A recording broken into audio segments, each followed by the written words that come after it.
ایک پڑھا لکھا آدمی ہوں.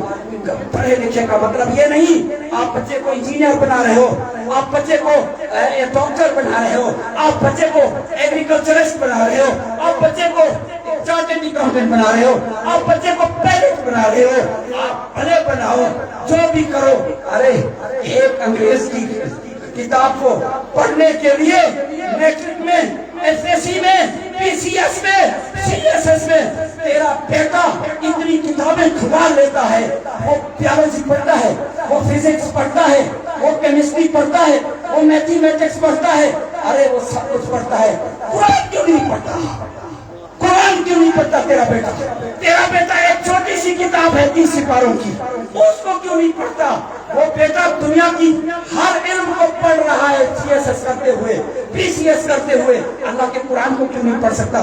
جتنا برا سلوک آپ نے اور ہم نے، رسول اللہ کی امت نے قرآن کے ساتھ کیا ہے، اتنا برا سلوک دنیا کی کسی کتاب کے ساتھ نہیں ہوا. وہ قرآن ہمارے گھروں میں نہیں ہے، وہ قرآن ہمارے بچوں میں نہیں ہے. ہمارے بلوچستان میں تو ہے، آپ کا پتہ نہیں ہے. جنازے پہ کھڑے ہوتے ہیں، جنازے کی تکبیر بتائی جاتی ہے، اور ظالموں تو اپنے باپ کے جنازے پہ کھڑا ہوتا ہے، تجھے پتہ نہیں ہے کہ تم نے باپ کے لیے کیا دعا کرنی ہے، جنازے کی نیت کیا ہے، جنازے کی دعا کیا ہے. تمہیں باپ نے دنیا کے سارے علم پڑھائے، اپنا جنازہ اور اپنی مغفرت کا طریقہ بھی نہیں بتایا. اتنا دین کو گھر سے ترک مت کرو، اتنا دین کو گھر سے مت نکالو، اتنا دین کو گھر سے آؤٹ مت کرو.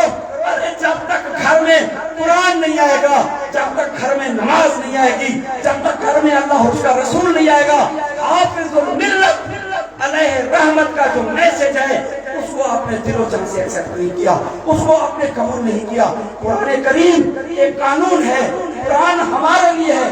قرآن کی ایک بات سنیے، قرآن مردوں کے پیچھے پڑھنے کے لیے نہیں آیا.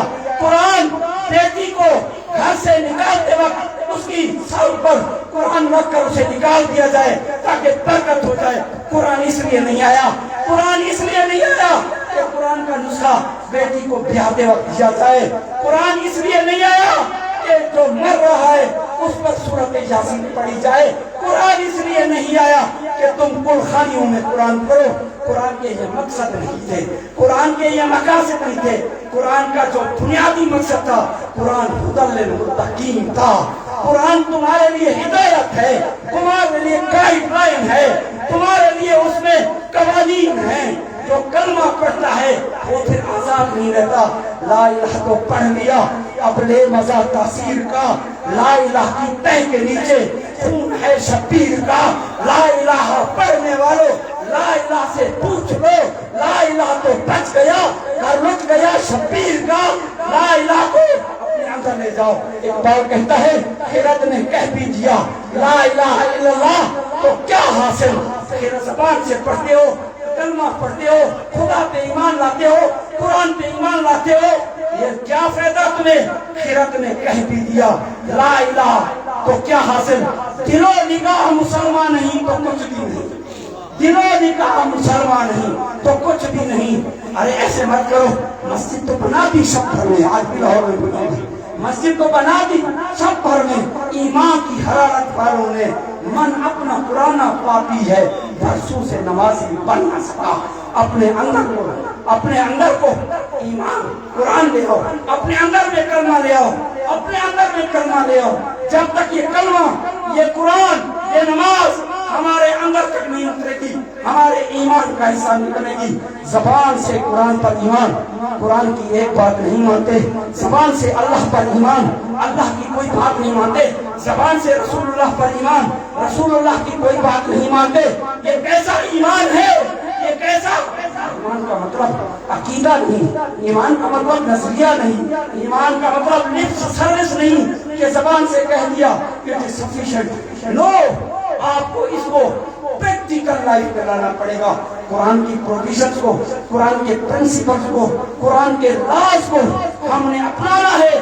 قرآن کا بنیادی مقصد ہدایت ہے، رہنمائی ہے. قرآن میں حرام ہے، قرآن میں حلال ہے، قرآن میں جائز و ناجائز ہے، قرآن میں گناہ و ثواب ہے.